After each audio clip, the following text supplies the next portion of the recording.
What's up, Internet? You're tuning in to episode 96 of the Steam Deck podcast, Flip Screen Games weekly gaming podcast, all about Valve's portable PC powerhouse, the Steam Deck. I'm your host, Pete and Bessie, joined today by my very good friend and co-host, Mr. Stephen Radford. Hello, hello. Hello, Steve. Welcome back. Yeah, it's good to be back and talk all about Steam Deck. Well, this week, I guess we're answering people's questions about the Steam Deck. Yeah, these are always some of my favorite episodes to do. We got a mailbag episode for y'all Yeah. this week. You guys wrote in with a ton of questions, some of which we've been saving for a couple weeks because there's been quite a bit of news this last month and change. So it's an exciting one to get to jump in and answer your questions. We love when you guys take the time to go and write in. And remember, if you guys want to write in and get your thoughts on the show, you can do that and be a part of the Steam docket by going over to our Discord or writing into us in all the ways that you can over at flipscreen.games. So if you want to get your question answered in a future episode, or if you want to pitch a main topic like some of these folks did, then there you go. Go make sure you go and do that. And thanks everybody who wrote in. So I want to kick things off with a question that we got from none other than your dad, Mr. Andy Rads, who said, I'm thinking I should buy an OLED Steam Deck. Thoughts? So Yeah. the community was very ready to help him out on this, and I was very pleased to see that. Team Linux, I always like to give you a shout out because you are one of the most active folks in the Steam Deck channel. Always there to answer people's questions, always there to share interesting bits of news. So thank you for being a real one and a treasured member of the community. But I wanted to answer the question for those of you who aren't hanging out in the Discord. You're missing out. Make sure you go join over there. It's a great place to chat with us and other folks that you hear us talking about all the time when they write in. But yeah, I think let's jump into it because I think this is an increasingly interesting question in 2024, right? We know a Steam Deck 2 is in development, right? It's probably not imminent, but it's definitely on the horizon. And there's been talk of them, kind of trying to work through their backlog of LCD systems, right, and kind of phasing that one out eventually. Yeah, it was like heavily discounted in the Steam summer sale, but the OLED model didn't get a discount at all. It was all the LCD models. So I think a lot of people read into that maybe they're trying to clear stock of the LCD Yeah, models and just have the speculation on OLED our part, SKU. but Yeah. where there's smoke, there's fire, right? Yeah, it seems to be the case. So I kind of think it's an interesting question. Is should you buy a Steam Deck OLED in 2024? And I was like curious, especially for my dad, because I never thought he would bother upgrading to this. I remember him getting the Steam Deck, and he was like, "Oh, I'm probably just going to plug it into the TV and play mostly that way." But he said he's been playing mostly handheld, and I do think it probably does depend on your play style as to whether you should get an OLED. Yeah, it's actually really funny. I was chatting with a couple of folks in our YouTube comment section this week. They had commented on an older episode where we talked about the OLED screen, and a couple people were like, I just don't know why handhelds don't just launch with an OLED screen, and it's like obviously LCDs are like a cost saving measure. It's I think generally kind of more of a premium consumer product, but yeah, I mean, you won't hear me say that an OLED screen isn't worth upgrading for because it is, by and large, I would say. An OLED screen versus a non it's a big difference if you're a real handheld person. And I think with a lot of these kind of questions, the kind of easy wishy-washy answer is that it really depends on what your financial situation is. I think if you have a Steam Deck, right, and you have an LCD model already, and it would put a significant financial strain on you to upgrade, or, it would limit your ability to buy more games, right? Then that's where I would say maybe hold off, right? Maybe wait for that next generation device because, the base Steam Deck still provides a really good experience. If you've already got one, you mean? Because I think if you don't have one, it's probably a And I very think you different. definitely go for the OLED. That's my Yeah. opinion. Yeah, I'm with you there.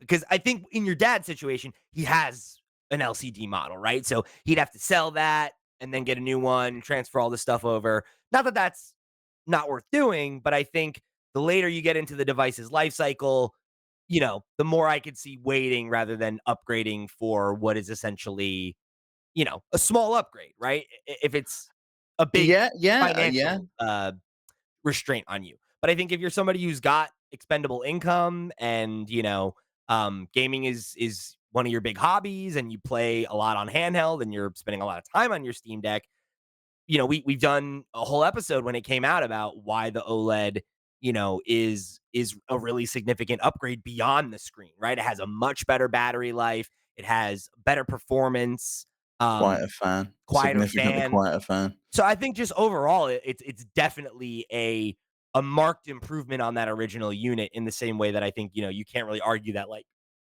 the PS5 Pro, for example, right, is like definitively a better unit than a launch PS4, but not necessarily an upgrade that's worth it for everybody.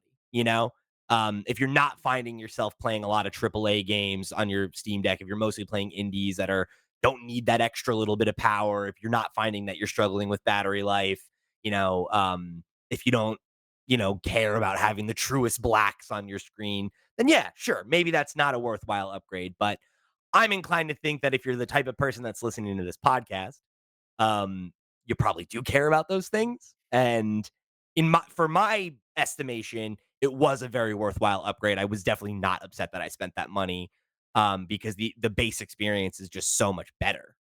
I agree with you. The base experience is significantly better, and I was very happy with it. I was able to get a good price for my 256 gig LCD Steam Deck. Obviously, those prices have gone down significantly. Valve keeps discounting it. You can get a refurbished model directly from them. And the market's kind of realized that the OLED models now come out, and there's a lot more of those on the market as well. But I do still think it's a worthy upgrade, especially if you use your device every single day. You use your Steam Deck every day, like I do. It's the primary way I play video games now, and for me, it was just like it was a no-brainer. I was just like, "Yeah, I really, really want one on day one." I think it should be the only model that you're really considering if you think you're gonna like the Steam Deck and you don't have one. If you're not sure, then yeah, the LCD model probably is the way to go. If you think it's just gonna be a device you use every now and again, I don't see there's any reason not to, because you can save a significant amount of money that way.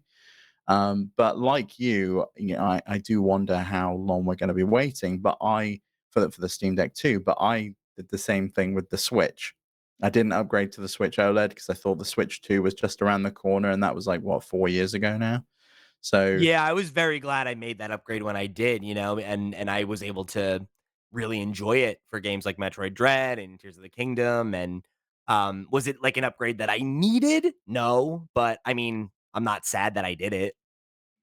yeah, and I think a lot of people will be like that with the OLED Steam Deck. But man, that screen is just phenomenal, and there's just so The many battery other. life is such a Yeah, the big thing battery for life me. Like is the like battery life is crazy. so much better. Like, I told the story on this podcast about like going on a vacation and like not even being able to get through a flight on my Steam Deck's battery and like buying an Anchor external power supply and like all this stuff to kind of try to cover the gap of the Steam Deck having, a small battery. And yeah, the OLEDs, just, I mean, it's like, I forget what the actual difference is. It's like 3 hours versus 6 or something like that, Yeah, right? it's almost double, and that comes from, like, the improved performance of the APU die shrink and also the fact that it's an OLED display. But then you get other nice things. I mean, it's worth noting that that display is 90 hertz instead of 60 hertz. It's got a higher refresh rate, feels a lot smoother even if you play games at, like, half that frame rate at 45. You've Which got you've better. advocated for as being kind of like the It's the perfect frame sweet rate spot for on the me, yeah, Steam it's the Deck, sweet right? spot, So and, that, that really does make a difference. yeah, it definitely does. And then you've got improved haptics, you've got better sticks, like we said, the fan. I think they improved the speakers and the microphone on it as well. There's just like so many little incremental updates. It felt like this is the definitive version of the Steam Deck, and then anything else is going to come in the Steam Deck too.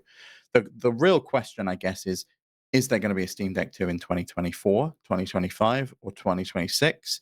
And when would you kind of feel burnt if you bought a Steam Deck? Would you feel burnt if you bought one in July 2024 and then in September 2025 the Steam Deck 2 came out? Because if so, then you shouldn't buy one, or you shouldn't upgrade your LCD model.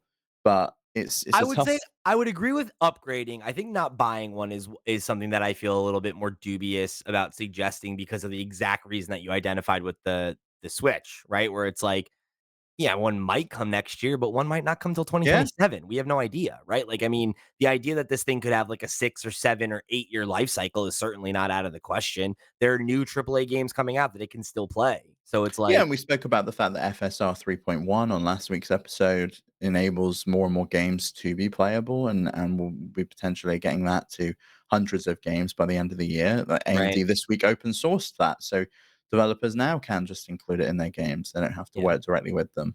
So it's yeah, like, again, I think the context of this often comes down to how much money you have to spend on video games, right? And I think if you've been on the fence about the Steam Deck and you are waiting to pull the trigger, like I don't know that it's worth waiting until the second one comes out because that could be years from now that you could have been using it and getting your money's worth out of this one. Mhm. So like, you know, I I don't usually advocate for like, I want a Switch, but should I wait for the Switch too? It's like people have been asking that for years, and it's like there's never been a time where the answer was yes, that you should wait, you know? But it's definitely a different story, I think, if you're thinking about upgrading and maybe it's gonna be, you know, a bit of a squeeze for you. Yeah, Definitely, I don't think you need a Steam Deck OLED. I don't think anyone definitely should not. feel like they have to have one. But I love mine. I think it came out like what, a year after, maybe a year and a half after we both received our Steam Decks, and it was just like, I think that's right. you know what? It's a year and a half later. I didn't feel burnt by the fact that I bought the Steam Deck, and I was very much an early adopter. I had one of the ones with like the squiffy BIOS, and it like rotated the screen, and it was like, Yeah.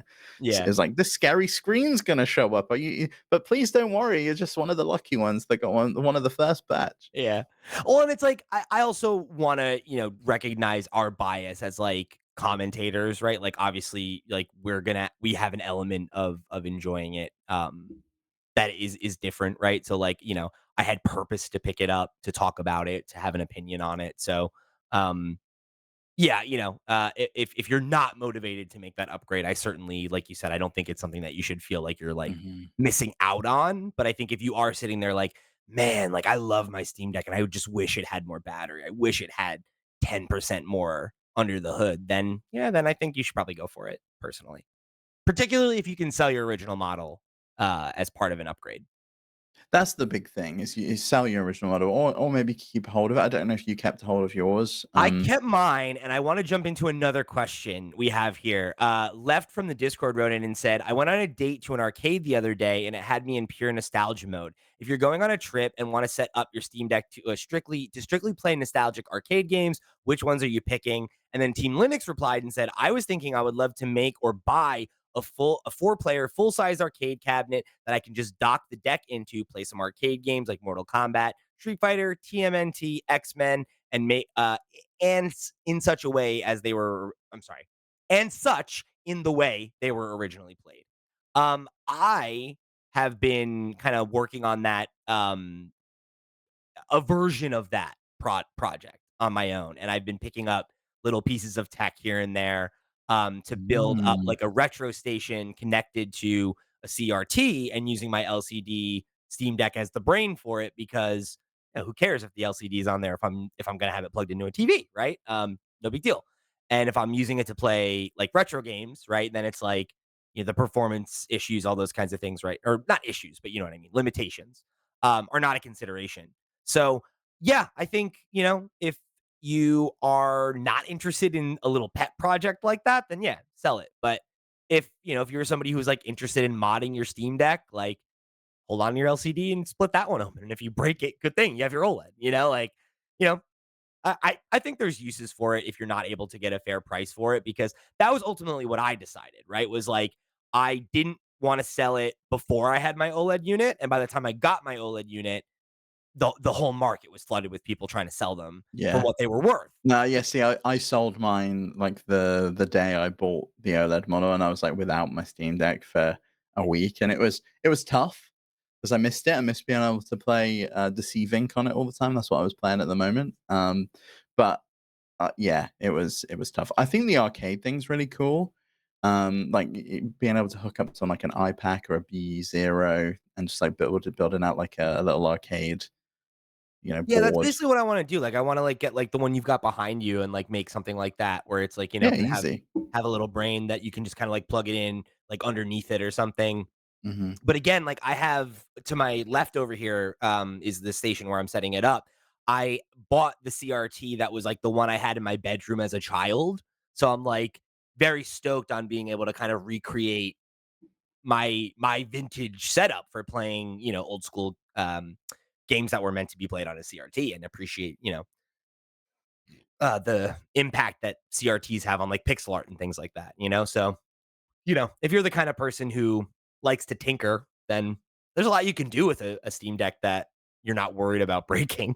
So, Yeah, I mean, it could even just work as like a little PC, like a little media center if you wanted to have mhm, some of the runs like Plex or whatever. Like that's an totally. option for it as well. You could just plug it in for that, or you could maybe even use it as like a little streaming setup. I remember when I did a video about we did the this official Steam Deck dock review, and I got OBS working on it, and you could easily use that connected to another machine if you wanted to stream games, or you could just use it to record a podcast. You could do whatever you wanted to with it because it is a PC at the end of the Computer, day. right. Yeah, And, I also think it's one of those things where, like, if you're the type of person that has a Steam Deck, you probably have other gamers in your life that are interested in it, but maybe you're, like, hmm, not so, gift it, right? Like, regift, give it to a younger sibling or, you got a niece and nephew, a friend that's a gamer that you wanna, give them an excuse to jump into the ecosystem, like, pay it forward, right? That's my attitude because I think if you're not gonna get close to what it's worth, it's like, why bother? Is kind of yeah. how I feel about it?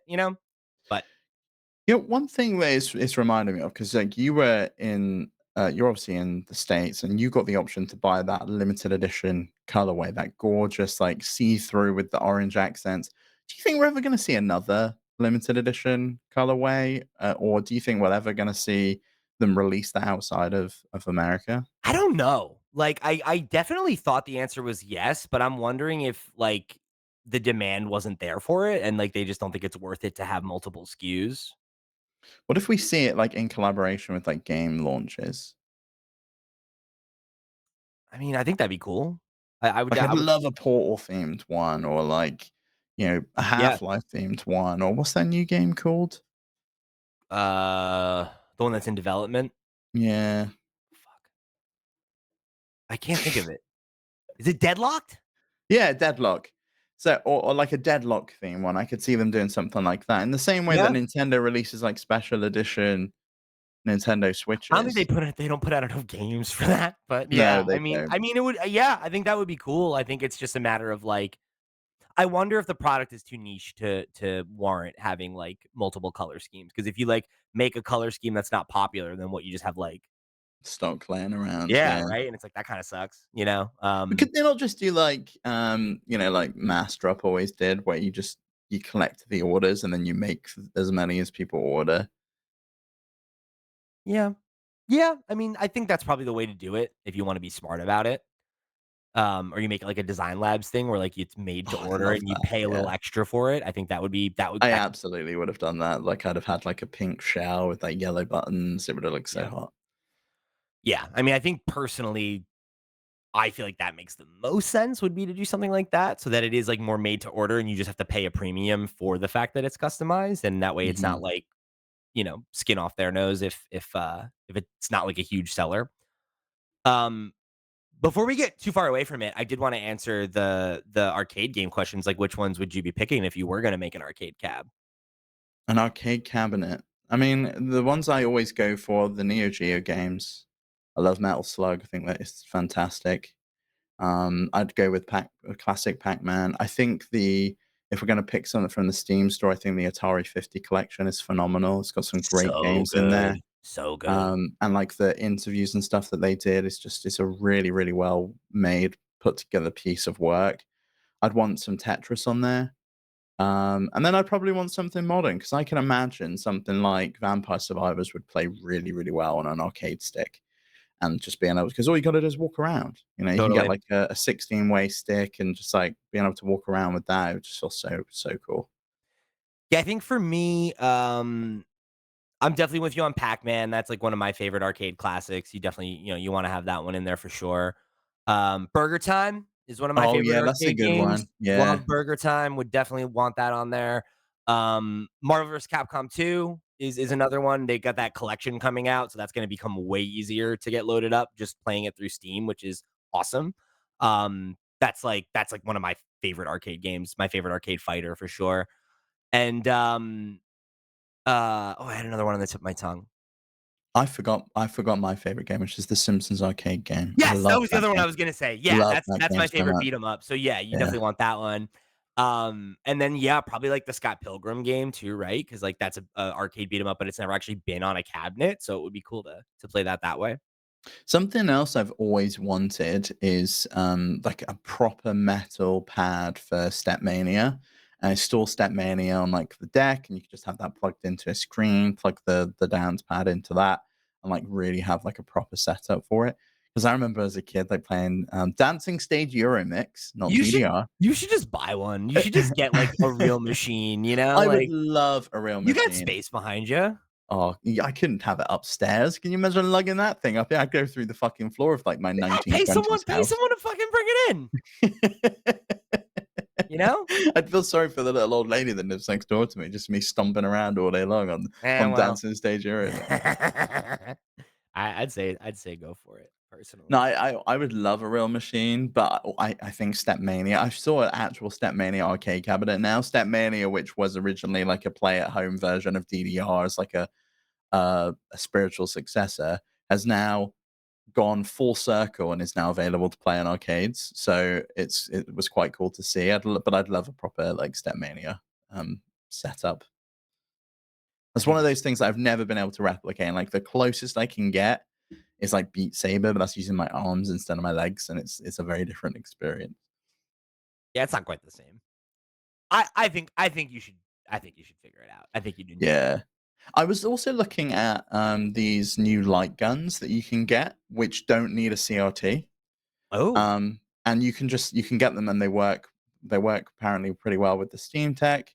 I can't remember the name of it, the Sinden light gun. And you can get these and you just like you a plug little it in duck and it hunt?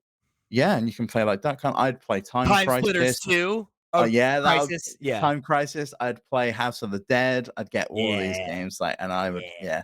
So I've seriously been considering getting one of these, and you can get them with recoil. You can get the the foot pads, so you can like reload and stuff. Oh, that's Oh, so it would be good. such a cool That would setup. be really cool. That would be really cool. I should Can you send me a link to that? I'm gonna Yeah, yeah.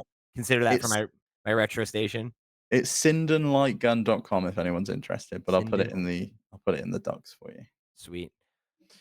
All right, so let's just jump into this next one. Freddie PM 2001 wrote in and said thoughts on Valve possibly making a Steam Machine 2 with the success of the Steam Deck. So this is something that we actually did an episode about a while ago because there was that rumor that they had like a new piece of hardware coming out. They had like patented a new device, and yeah, and we were kind of talking about like, could this be the Deckard, right? Their new headset, the VR headset, or could it be like, a Steam machine that maybe connects to that or something? Could that be a new piece of the ecosystem?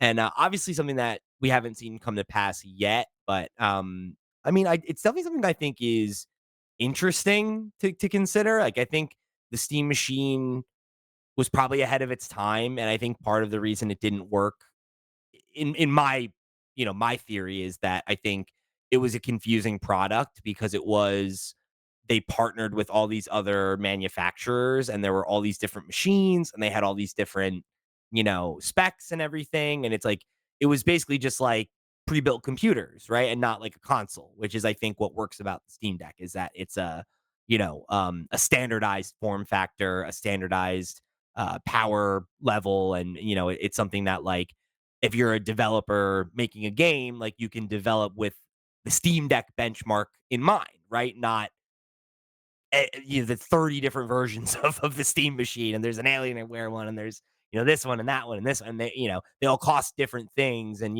like, you couldn't get them in like a clean, concise way, the way you can a Steam Deck, where you go on the Steam store and it's front and center. And then when you get it, there's a landing page for games that play. Like, I just think the messaging of the Steam Deck is so much clearer than what Steam machines were. And I think if they were to come out with that now and kind of have this, elevator pitch of like, hey, it's like all the advantages of playing on PC, but with none of the headaches, right? Like, you're not going to be messing with settings. You're not going to be having to upgrade it. You're not going to do this. We've found a way to, through big picture mode, give you a console like experience, but with the Steam ecosystem. I Mhm. think that could be a really successful thing, even if it was just a companion to your actual PC, the same way that the deck is for a lot of people, and you could have it connected to your TV and stream to it from your PC that's more powerful or whatever, right? I think I could see it being a key part of that ecosystem of like your PC is in your gaming room, your Steam machine is in your living room, and then you take the deck on the go. And no matter where you are, no matter where you're playing, you're connected to your Steam library, right? Like I think that that could have a lot of promise. I think the likelihood of them doing that is a bigger question, which I'm Yeah, I think next on the cards is the Decade. I still think that's coming. Their VR headset that's kind of decoupled from the PC. You can put it on. Maybe it attaches to the Steam Deck and does something that way. Brad Lynch, who did the reporting on that original box that we spoke about on that episode, Pete, he's been tweeting and saying that he's working on a big article about the Decade, so we can expect some news probably next week because he said that on the 3rd of July, and he's in the middle of working on it. So I'd imagine he's found a little bit more information from data mining or from talking to his sources. Um, I'm very interested in reading what that story is because I kind of wouldn't be surprised if the story ends up being that they're not going to put it out because it'd be interesting if I that is the mean, case. I think they will. I do obviously because metrics for success for them are so different than the other yeah, manufacturers, but I just feel like the VR market is just so not in a good place. And I feel like with like, inflation and, stagnant wages and all, I just feel like people don't have the money to piss away on a new VR headset they like made that. the Index work though, and I think if the Decker could come in cheaper than the Index, which I think it will because it's talking about having inside out tracking rather than having to have these Yeah. beacons around your room, But like that could what really price be does a it have to compelling come into to purchase. be like worth it, do you think? I think it needs to be in line with the Quest 3. You're looking at $300 to $400. I think maybe then it has to harness the Steam Deck or PC to do anything major. Yeah. But, they've got a good library of games and they can run on pretty low spec PCs. And we've seen Valve put in a lot of legwork with Proton to get games running on devices that they were never supposed to run on, right? We were never supposed to be able to play Oblivion from 2005 on a Linux machine, but we can, and we can do that on a device on a game that was meant to be played with keyboard and mouse, and we can map those controls to a controller, and it runs. So I think if anyone can do it, Valve can do it. I've got a lot of faith in them now that they've really proven themselves. I think with the Steam Deck, I don't think anyone's really come close to toppling the Steam Deck as the real leader in the handheld PC market, and I don't think anyone's really come close to Valve's stronghold on PC VR.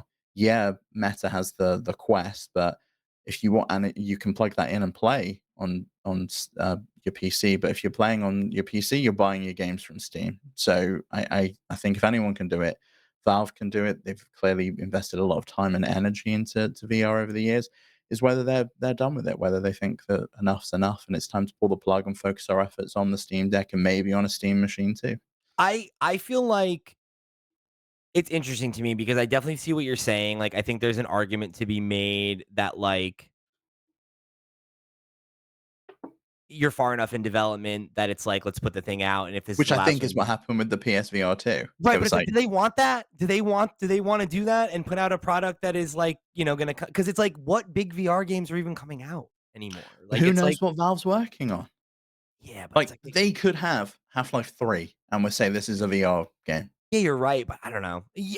Barring something like that, barring them having another Half-Life Alyx ready to go that's like, "You gotta play this," but even that, it's like, is that gonna make that a widely successful product, or is it gonna be a thing that, like, the diest of the most diehard folks who are Valve fans and VR people are gonna get? And not to discredit those people, right? I'm not saying that there aren't people that are out there who want those kinds of experiences. I just question It's an even more niche market than the Steam Deck. and it's an even more niche market than it was when they made the Index, right? Like, that was during the VR boom where people were, like, betting on the fact that VR was gonna be a significant part of the future of video Mhm. games, and I think we've all kind of acknowledged at this point that if it is a part of the future of video games, we're not there yet, right? Like, I don't think VR has been think about it, right? The first wave of, like, modern VR sets are almost 10 years old.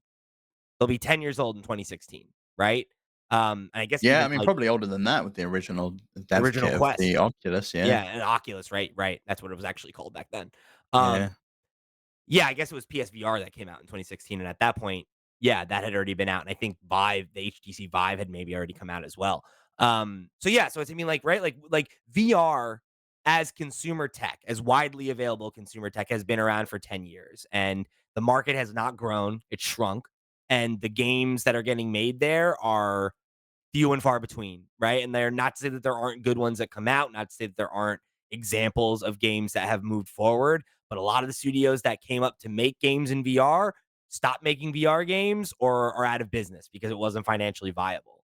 So it's Mhm. just like, I Or they just got bought by Meta and are being propped sure, up by them. right. So to me, it's like I don't know why Valve would want to be in the VR business at this point. You They know, might have a really unique angle and a really unique play. It might be put this headset on and you can play your Steam Deck games with like a fucking 60-inch screen in front of your face, and it's like a really discreet, cool device that, you don't mind wearing for a few hours. It might yeah, be like, and that might be a compelling enough purchase for a lot of people that, "Oh, I can play with a massive screen in front of my eyes." yeah, and I mean, like, who knows, right? Like, that's certainly possible. That's something that could definitely be the case where they have a unique angle on it that makes it more appealing, and it comes in at a price point that's either low enough that people are down to experiment, or high enough that it can justify a small number of people buying it, right? Like, that's like Apple's play, right? Like, their headset is like fucking 4 grand or whatever, right? And it's like, yeah, well, yeah, you can't afford it. That's fine. It's not, then, it's whatever. It's not for you, right? Okay. Like, that could work, but I don't know. I think my most charitable read of the VR market has never come to pass, right? Like, the Yeah. it's always been the more negative angle, right? Like, Yeah, and looking that's how that's understandable. I do think for productivity, maybe there's a play there. Like some of the AR stuff is more compelling than VR. Like the applications of being able sure. to like But again, it's like so many of those things are like the promise of them is interesting, but if nobody's out there making stuff that you can take advantage of it with, then, like, what are you doing with it? It's like it's just Mhm. this really expensive toy that you bought that doesn't really have much for you to do, right? Other than play games that you could play on older hardware that's Yeah, it's a cheaper. technology that we had to find the application for, and I do think there are some really good, unique VR experiences. But my Quest very much became a Beat Saber machine. That's really all I go there to play. I'm looking forward to Power Wash Simulator coming. I think that's gonna be a great game to play on the Quest, and I do think that, Hitman coming to the Quest is gonna be good as well, and these are all games that are already playable on Steam, so presumably they'll work and they don't need to be ported and the work doesn't need to be put in by the developer. It'll just kinda work out of the box. Um, but let's bring it back round to Freddie's question. Do we think a Steam Machine 2 is gonna happen? Is it gonna, and let's say it, I don't think it's gonna be, "Right, we're gonna partner with Dell and Asus and all of It's them to them make making them." their own It's set-top them box, making right? their own box. Do you think that's a concept that's gonna happen? Because I really don't know what their play is anymore. I expected SteamOS to already be out. I expected to see it on other machines, but we've not seen that. So I don't know if that's ever gonna happen now, or if they're kinda keeping that for themselves for something like a Steam box. I I don't know. I think, is it possible? Yes. If it happens, I do agree that it would be something they made themselves. I think the Steam Deck has shown, that they can be a successful hardware manufacturer, and I think that would probably have encouraged them to, if they were going to do it, to want to be kind of more in control, right? And have it be like a more streamlined product like the Steam Deck. So, like, never say never, but I don't necessarily I wouldn't predict that that's gonna happen, I should say. Would I be surprised if that ended up being a part of their strategy? No, because for all the reasons we outlined, I think it's something that it's a product I think has an audience, um, which makes me think, why not, right? Mhm. But that said, you know, I think the argument for making a portable handheld device makes a lot more sense than a set top box, because ultimately you could just do that with a PC if you were so inclined, right? And I think I think it makes more sense that you tap into an existing market of people who want handheld video games and be like, here's our spin on it, rather than entering the kind of, very competitive console space where there's already three major manufacturers that are competing for shelf space. And, Maybe that's the thing one is day too. Valve doesn't need it to be as successful as those things to be viable. So it's like, No, it doesn't. I mean, you've got to look at how much they celebrate the fact that they sold 1,000,000 Steam Decks. They were over the moon about it. And I think they do have a very good play that it's a PC, go and install all the emulators you want on it is a very unique angle that's appealing to a lot of people. mhm, Oh, you don't want to use Steam and you've got games that rely on the Ubisoft launcher, or you've got all of these games on GOG. They're never going to come to consoles. Like, I can't play the original Resident Evil on my Xbox, the new version that's just come out, but I can go download it from GOG and I can right. play it. Yeah. And I do think that the idea of them being able to be like, hey, like the cool open source promise of the Steam Deck as a home console is something that, like I said, like I do think I think it would be an attractive product. I think I would buy one. I just don't know if I don't know if their plan is to double down and get more involved in hardware, or if they see the Steam Deck as kind of their flagship piece of hardware. It could be that what they do is they're like, right, it doesn't really need to be any more powerful than the Steam Deck. We think the Steam Deck is powerful enough, especially with FSR 3 coming out, and we think we've got maybe our own machine learning thing that they can tap into.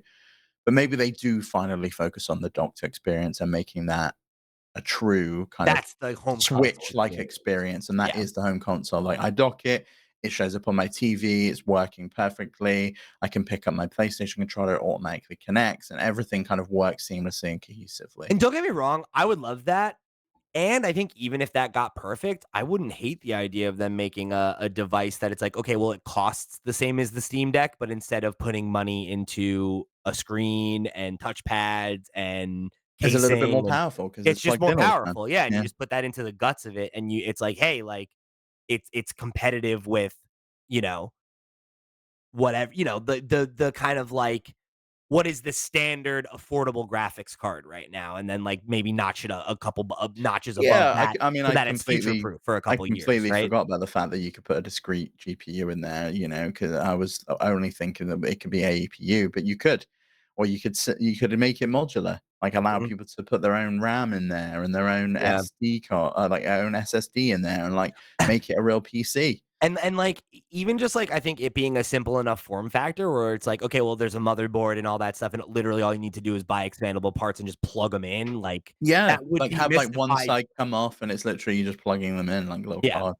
Like, or like, if you were plugging in an external drive in your Xbox, right? Like, it's Mhm. like, if you can make it that simple, you demystify the scariest part of PC gaming. And I think that as a thing of being like, we're creating this simple modular console-like entry point to PC gaming, and the Steam ecosystem, even, more importantly than PC gaming, I would say, because obviously, emulators, mods, like there's so many advantages to playing on PC. But I think even if you're the kind of person who doesn't want to touch any of that stuff, you don't want to mod, but like just being in the Steam ecosystem provides an insane amount of value because of how much money you save, right? Because it's just games Yeah, I come mean, out first and they're cheaper. yeah, More, more. we just had the summer sale. We got a question from Scotty Gotti about it, and they said, "Quick, what games are a must get before the summer sale over?" Sorry if you're listening to this now, the sale is over. But I they thought it ends picked on the 13th. ends on the 11th, I think. No, really? All I'm right. checking it right Double now. check, double check, double check. But they picked up Forza Horizon 4, and I'll read what Baldur's they Gate said. 3. Okay. But yeah, the sale's over, by the way. Oh, Sale's done. no, it's not. I'm looking at it right now. Oh, I'm on the homepage of the Steam store and it's not there anymore. No, they still got stuff. No, yeah, yeah. We still got deals. There's always deals, but the Steam summer sale is now over, Are you unfortunately. sure? Yeah, All right. Well, maybe. Maybe not. I don't I know. don't know. I see. Yeah, I'm seeing. 27 yeah, 27th of June until the 11th of July. That was when the Steam summer So that sale was. okay. So that means it's still happening today, as of No, you. it ended at 10 a.m. Pacific. Oh, what the fuck? So I'm if you're still. listening to it, you missed out on the sale. But I'm Pete, still seeing insane deals. It's Sid Meier's Civ 6 with every single expansion is like $13. Like, yeah. Did you pick anything up in the sale? I spoke briefly about it with Max. I also picked up Forza Horizon 4, Yeah. and I picked up Hitman: World of Assassination. They were Yeah, both on really good deals. I think I mentioned it like last week or whatever, like quickly near the end of the show. I picked up Mullet Mad Jack, which was an indie game that's Max and I talked about when we did the Steam Next Fest, and it was one of the games I played over there. It's like a roguelite, like boomer shooter, like Doom style kind of game with like a like kind of parody 80s like vaporwave aesthetic. It's very Yeah, I funky remember. and very Yeah. silly and really fun. Um, and then I also got Yakuza Like a Dragon and the Mass Effect Legendary Edition collection because it was like $5. It's like great, And awesome. I know next week on the Flip Screen Game podcast, we're talking about how we're getting through our backlog. Have you started any of these, or are they just now in your backlog? They're just in my backlog for right now. I've been playing Dragon Age Inquisition again, which is obviously if you're following along on Flip Screen Games podcast as well, I've been talking about how the new Dragon Age game Veilguard is coming out well, allegedly coming out later this year. And yeah, if you're a longtime listener, you know Dragon Age is like one of my favorite franchises. And I wanted to I played Origins in 2 like a year or so ago for the first time in a while, and I wanted to get a replay of Inquisition in before the new game comes out. So that's kind of been taking most of my focus these days. But yeah, I'm thinking I'm probably going to jump into Mullet Mad Jack as kind of like a side like TV game kind of thing, just when I want to get the hands on the sticks and do Yeah. something that's a little bit more, like action oriented. But I've definitely kind of been like I have the pull right now, for Inquisition. So I'm like, I don't want to muddle the waters by like forcing myself to start another game. It's like, let's try and, if I'm motivated, finish it, right? Like, let's get through Yeah, it wrap it because, all up. yeah, Yeah, yeah. I played it, already. And I'm playing it in kind of a more streamlined way this time around because I know, um, like what side quests and like fetch quests and stuff to avoid. So Mhm. I'm making my way through the game pretty quickly. So I kind of want to, see that through and then shift gears. I'm still playing through Forza Horizon 4. That's just like a game that's gonna go on forever and ever. But I'm still playing Balatro. I'm trying to win on every single deck. I keep unlocking new decks. I don't know how you're getting on with it, but I just yeah. I haven't played it in a while. But yeah, man, I put a lot of time in that game. I had like a couple weeks where it was the only video game that I played at all, and it was like I was like seeing it in my sleep. It was a lot. So I've been on hiatus from it for a little while, but I have been thinking about getting back into it recently. Just because like I've been doing the thing a little bit too often where I'm playing Dragon Age and then I'm like, oh shit, it's like 11 o'clock. Let me get through like one or two more missions. 2 in the morning. Okay, let me just finish what I'm doing here. Ooh, 3:30. Okay. Yeah. I should probably go to bed.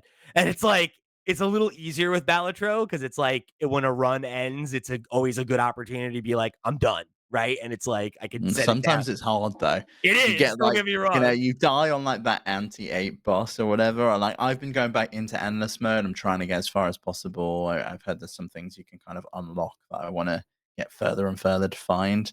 Trying to get all the legendary jokers. Yeah, and Max keeps telling me about things that he unlocks, and I'm just like, oh, that sounds so cool. I want that. That's a must. If you don't have it, pick that one up. That was Yeah. one of the hot games this year for sure. Definitely on my short list. All right. I think we're gonna wrap it up there for the day. We do have a couple more questions that we didn't get to, but they're ones that I think warrant longer discussion than we have time for the rest of today's show. So if your question has not been addressed, don't worry, it's back in the Steam docket, and we'll save it for our next mailbag episode in a couple weeks. So if you guys want to write in with your questions or your thoughts on any of the stuff that we talked about today, make sure you hit us up in all the ways that you can. Head over to flipscreen.games. That's our website where you'll find links to the Discord, our email address, all the ways that you can get involved and show your support. Go check out our sister shows, Nintendo Noise and the Flip Screen Games podcast, if you want to hear us chat about Nintendo or what's going on in the world of console gaming. Or, we just did an episode about our most anticipated games for the rest of 2024. So you want to go check that one out. It was a good one and a really good conversation. So, yeah, make sure you get over there, click on some stuff, however you choose to get involved. It helps us out quite a bit. And we really appreciate you tuning in for another episode of the Steam Deck podcast. For the crew, I've been Pete. He's been Steve. We'll see you next week.